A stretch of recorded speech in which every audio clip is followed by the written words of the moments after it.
Yo mes petites bombasses, j'espère que vous allez bien et cette nouvelle vidéo de ma petite addiction va porter sur ce qui se passe ici.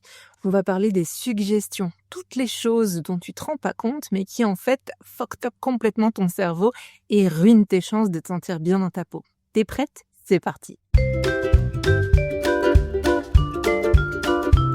J'utilise beaucoup les analogies dans mon approche. Les analogies, ça va être des petites histoires pour essayer d'expliquer un peu des fonctionnements ou des choses comme ça. Je trouve que ça passe bien et je trouve d'ailleurs que les histoires sont un excellent moyen de court-circuiter certains problèmes ou d'avancer tout simplement parce qu'en fait, c'est très simple à comprendre et ça nous parle beaucoup plus. Je voudrais qu'on fasse un petit tour en arrière. Oui alors, bisous. Sur l'enfance. En fait, dès l'enfance, on te raconte souvent, en tout cas je te souhaite quand tu lu des histoires, eh bien en fait, ce sont des suggestions qu'on te fait depuis que tu es tout petit minuscule comme ça. Et un truc qui est important de comprendre, c'est que depuis l'enfance, on te suggère des trucs comme quoi il faut que tu obéisses bien, que tu suives les choses, que tu sois pas trop curieuse, que tu dises pas trop non, que tu poses pas forcément tes limites. Et tout ça, figure-toi que c'est des choses que je retrouve dans les personnes, en tout cas dans les comportements des personnes que j'ai en suivi régulièrement. Je vais donner quelques exemples. Attention, si tu n'écoutes pas ce qui a été dit, si tu es trop curieuse ou quoi, il va t'arriver des bricoles. Prenons l'exemple de Barbe Bleue, l'épouse, la dernière en tout cas, qui décide, contre ce qui lui a été recommandé plus, d'aller regarder un endroit qui était secret. Alors, il s'avère que c'est un endroit qui est vraiment hyper craignos et super dangereux, et du coup, sa vie à elle est carrément mise en danger, mise en jeu. Un autre exemple sympatoche, c'est Podane qui refuse d'épouser son père et qui du coup, parce qu'elle a dit non, je ne suis pas d'accord, eh bien on est réduit à une vie de misère, de souffrance. Elle est carrément dans une sorte de vie de souillon, disons-le. Et tout ça parce qu'en fait elle s'est choisie. La Belle au bois dormant aussi, on peut dire que c'est une suggestion vis-à-vis de attention, on t'avait dit de pas le faire, maintenant tu l'as fait, regarde, tu vas payer le fait d'avoir désobéi. Ça c'est hyper important. Tu vois toutes les suggestions. Alors attention, je dis pas que c'est pas bien d'écouter les parents, parce que en effet, il y a des choses qui sont dangereuses, parce que c'est une question d'apprentissage, etc.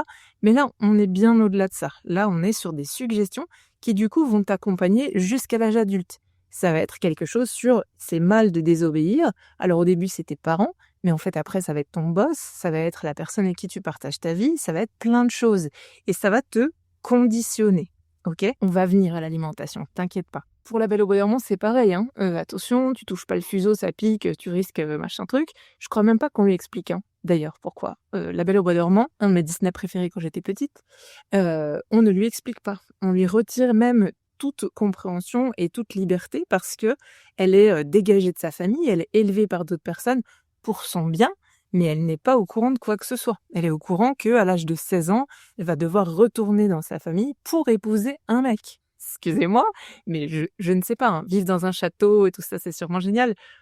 Je suis pas sûre que ce soit hyper épanouissant d'avoir une vie qu'on a choisie pour toi. Mais ça se finit bien. Ils vécurent heureux, eurent beaucoup d'enfants. C'est tout ce qui compte, on est d'accord. Des exemples comme ça, en fait, il y en a plein. Il y a le petit chaperon rouge aussi, à qui on dit surtout tu vas directement chez ta grand-mère, tu fais pas de détour. Résultat, elle fait un détour, ça cause un problème à sa grand-mère, ça va lui en causer un à elle aussi, elles se font bouffer toutes les deux. Voilà, faut écouter ce qu'on te dit, quoi, c'est tout. Et enfin, un de mes deuxièmes dessins animés préférés, je ne sais pas si cette phrase est grammaticalement correcte, je ne pense pas, c'est aussi La Petite Sirène. Surtout, ne va jamais aller regarder en dehors de la barrière de corail ou ce genre de choses, le monde des humains, c'est interdit, tu n'as pas le droit. Alors, je sais même pas si on lui explique pourquoi, à part, c'est mal, c'est dangereux, c'est comme ça. C'est comme ça, combien de fois on l'a entendu étant petit, je veux dire, ou petite, c'est un truc qui revient régulièrement. Alors c'est comme ça, il n'y a pas de problème quand t'as 6 ans, mais quand t'en as 32 ou même des fois plus, si, c'est un problème d'accepter le c'est comme ça en fait. Et pour La Petite Sirène, je parle de la version non Disney, la version hardcore, où à chaque fois qu'elle marche, elle a l'impression d'avoir des lames de rasoir qui lui transpercent les pieds, où ça se finit extrêmement mal. Tout ça parce que elle a décidé de faire quelque chose qu'on lui avait interdit par curiosité et que du coup, elle est tombée amoureuse et elle a choisi son cœur. Attention, ça c'est mal, les émotions. Mais tu peux guérir tout ça aussi en regardant mes vidéos sur l'alimentation émotionnelle, tu sais. Alors voilà, en fait, quand on te lit ces contes, quand on te transmet ces histoires depuis l'enfance, on te suggère des choses comme dire non, c'est pas bien, Être curieuse, c'est pas forcément bien, se choisir, c'est pas forcément bien, plein de choses comme ça où du coup les conséquences, ce sera la mort, la trahison, la douleur, la souffrance, vraiment des trucs pas très chouettes. Et ça te conditionne à répondre aux attentes, qu'on a de toi. Et pourtant des exemples de suggestions de si tu ne dis pas non, si tu ne t'imposes pas, ta vie sera horrible. Il y en a plein aussi. Blanche-Neige, elle est super gentille. On lui propose une pomme, c'est une vieille dégueu avec des chicots tout pourris qui lui propose. Elle dit pas non, elle est gênée. Comme toi, quand on te resserre une assiette où t'as pas envie parce qu'en fait, t'as assez mangé, mais que t'es invité chez des gens qui ont pris le temps de cuisiner pour toi et que du coup tu vas pas oser dire non, résultat, la Blanche-Neige, toute sèche. Alors que si elle avait compris que, en fait, elle a le droit de dire non, elle a le droit de refuser quelque chose qu'on lui propose, de la nourriture notamment, et qu'en fait tout va bien. Si la personne ne le prend pas bien, c'est le problème de la personne, ce n'est pas ton problème, on est bien d'accord. Si quelqu'un se vexe parce que tu lui dis « Non merci, j'ai assez mangé là, tout va bien et c'était délicieux », il y a un souci. Il faut que tu lui recommandes les services parce qu'elle a un trouble avec le rejet ou la nourriture ou ce genre de choses. Mais c'est pas toi le problème, ma poulette. Blanche-Neige, elle aurait carrément dû lui dire « Écoute, Mémé, va brosser tes chicots, t'es gentille, moi j'ai des Kinder qui m'attendent dans mon placard, je n'ai pas envie de ta pomme qui m'a l'air un petit peu bizarre quand même. » Et on peut aussi prendre l'exemple de Cendrillon. Cendrillon qui a une vie misérable, alors que je te rappelle quand même qu'elle vit dans sa propre maison, son propre manoir, sa propre demeure, puisqu'elle est la fille unique de son papa qui est décédé et que c'est la belle-mère. Peut-être qu'ils avaient fait un contrat, j'en sais rien, un contrat de mariage ou que sais-je. Mais globalement, elle s'est quand même bien fait avoir parce qu'elle n'a pas osé leur dire tu ramasses ton linge, tu le laves toi-même en fait. Et puis quand t'as le pouvoir de parler aux souris, moi je leur dirais bien d'aller leur grignoter le visage dans la nuit si elles ont pas fait vaisselle. Alors je rigole de tout ça, mais la vérité c'est que les contes, c'est très subtil dans les messages que ça fait passer. Alors peut-être que toi, tes parents, ou que tu lis des histoires à tes frères et sœurs ou cousins ou peu importe, mais du coup, c'est quand même important de toujours remettre en question les choses pour pouvoir les analyser, alors sans te prendre la tête, mais juste te questionner. Et je parle des petits-enfants, mais je parle aussi de ton petit-enfant intérieur, ta petite fille à l'intérieur de toi. Comment elle se sent quand, je sais pas, quelqu'un te resserre à manger alors que t'as plus faim? Ah, je me sens pas bien, je me sens gênée, j'ai peur d'être rejetée et à la fois, j'ai vraiment pas envie de manger. Du coup, je préfère sacrifier quoi? Une partie de moi, ça me coûtera moins que quelqu'un se vexe et d'avoir à blesser cette personne. Tu comprends tous les schémas qu'il y a en jeu alors qu'il s'agit juste de savoir dire non, en fait c'est bon, j'ai pas envie, je te remercie. Donc mon conseil, c'est vraiment de te reconnecter à toi. Alors si tu sais pas faire, évidemment tu me contactes. Dans le Club des Bombasses, on a cette manière de reconnecter le corps, l'esprit et les émotions ensemble, très rapidement, puisque le suivi ne dure que 3 mois. Et après, you're good to go girl. Mais connecte-toi à toi le plus possible avec les capacités que tu as aujourd'hui. Comment est-ce que ça te fait te sentir quand il se passe une situation qui semble désagréable? Qu'est-ce que tu te dis?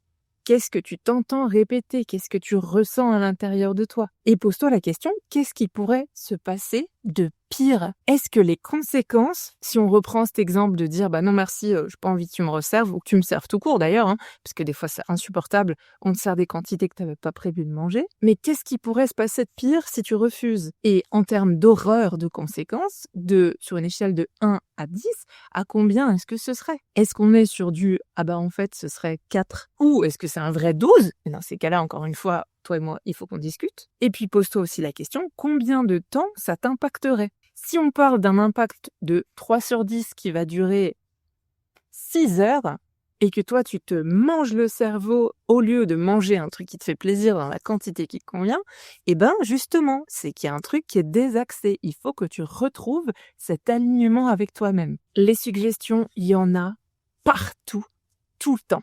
On est parti de la petite enfance parce que c'était le plus facile avec les contes, mais regarde et écoute autour de toi les suggestions, il y en a constamment. De la part de l'extérieur. Par exemple, tu as envie d'arrêter de fumer là. Il est bien connu que quand on arrête de fumer, on prend du poids. Est-ce que c'est scientifique ça? Pas du tout. Au pire, c'est comportemental et ça se règle facilement avec l'hypnose. Moi, j'ai régulièrement, même au sein du club des bombasses d'ailleurs, certaines, petites bombasses qui ont arrêté de fumer en prenant des séances d'hypnose en extra. Mais sur le principe, non, c'est pas physiologique, c'est pas l'arrêt du tabac qui fait grossir, c'est juste une suggestion. Et comme pour les spectacles d'hypnose, tu sais, où ils te font coller les doigts ou quoi, c'est à quel niveau t'acceptes les suggestions. Est-ce que tu es très suggestible et dans ces cas-là, ah bah, je vais forcément grossir quand je vais arrêter de fumer? Ou est-ce que, tu es là: attends, je réfléchis, mais non, c'est pas logique, je vais peut-être voir ce que ça fait parce que, je verrai bien». Tu as des suggestions qui sont sympas, positives comme, voilà, je vais y arriver, ça c'est super cool, tu te suggères que tu vas y arriver. Comme ton cerveau est très sympa, il va toujours chercher à valider ce que tu lui dis, donc il y a des chances que tu y arrives et ça c'est trop cool. Mais j'ai souvenir de quelqu'un qui était venu en séance d'hypnose il y a des années quand je faisais vraiment que des séances d'hypnose. Le gars était venu parce qu'il était, alcoolique en fait, parce qu'un médecin, alors ça m'avait horrifiée, un médecin spécialiste de la douleur lui avait dit: «Ah l'alcool ça aide contre les douleurs chroniques», parce qu'il était allé parce que c'était horrible pour lui. Et du coup, il en était arrivé à boire énormément tous les jours. Alors pas de bol, ça marche pas vraiment, l'alcool contre la douleur, donc du coup, c'est inutile et en plus, ça avait complètement pourri sa vie. Donc tu vois, des fois, il suffit d'un rien, comme quand on te dit: «Pour perdre du poids, il faut manger moins». Mais c'est pas vrai. Moi, les nanas qui sont dans mon suivi, elles ne mangent pas moins, en fait. Il y en a même plein qui mangent plus et qui mincissent quand même. Donc en fait, tout ça reste, de l'ordre de la pensée. Pour la petite histoire, le monsieur a arrêté de boire en 2 séances. Tout est suggestion, tout est hypnose constamment. Quand tu te dis que t'es moche, que t'es débile, que t'es un cas désespéré et que tu vas pas y arriver, t'y arrives pas. Et t'as beau faire plein d'essais, du moment où tu t'es dit: «J'essaye», ouais, mais bon, je suis désolée, quand on essaye, on n'est pas sûr de réussir. Donc s'il y a un doute, ça va pas marcher. Toutes les choses que tu te dis, la manière dont tu formules les phrases a un impact sur ton comportement, constamment. Comme je te l'ai dit tout à l'heure, le cerveau est vraiment très gentil, on l'aime énormément.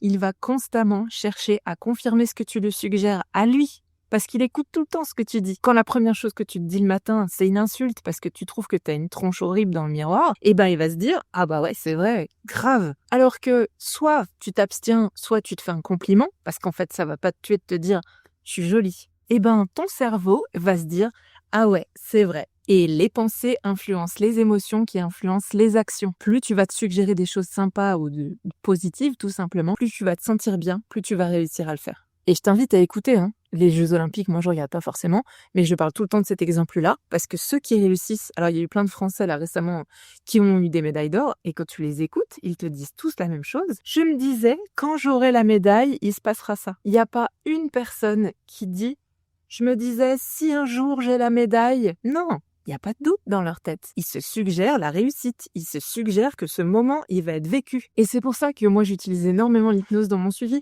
Il y a la partie nutrition, bien entendu, pour que tu sortes de la restriction mentale en n'ayant plus peur de manger des aliments caloriques parce que, ah mon Dieu, je vais grossir. Pas du tout, il n'y a pas d'aliment qui fait grossir, je te le répète. Mais l'hypnose sert énormément aussi à recalibrer les comportements et les choses que tu te dis. Et du coup, forcément, ça a un impact, mais énormissime. Je sais que mon approche, elle est un peu à contre-courant parce que je fais manger plus, parce que je fais manger plein de trucs. Je fais même manger plein de fois par jour. Des fois, il y a des nanas qui mangent, comme moi, 5 fois par jour et tiens, elles grossissent pas. Mais en plus de la nutrition, il y a l'hypnose, il y a la régulation du système nerveux et tout ça en 3 mois, c'est réglé. Et c'est pour ça que j'adore l'hypnose. Je trouve ça tellement puissant, tellement intéressant, couplé avec tous les autres outils qu'on utilise, parce que c'est pas juste l'hypnose. Tout comme c'est pour ça que ça marche pas en général si tu as des troubles alimentaires ou une relation avec ton corps qui est pas ouf, ou avec la nourriture. Si tu vas voir que une psy, il va te manquer le côté nutrition. Si tu vas voir que une diététicienne ou une nutritionniste, il va te manquer l'aspect psychologique et émotionnel. Et c'est pour ça qu'il y a les deux, en fait. C'est pour ça que c'est hyper puissant. Voilà ma petite bombasse. En tout cas, j'espère que cette vidéo t'aura plu. Je te remercie de t'abonner, de mettre le pouce, la cloche, les commentaires, tous les trucs qui permettent à la chaîne de grandir et d'être encore plus connue.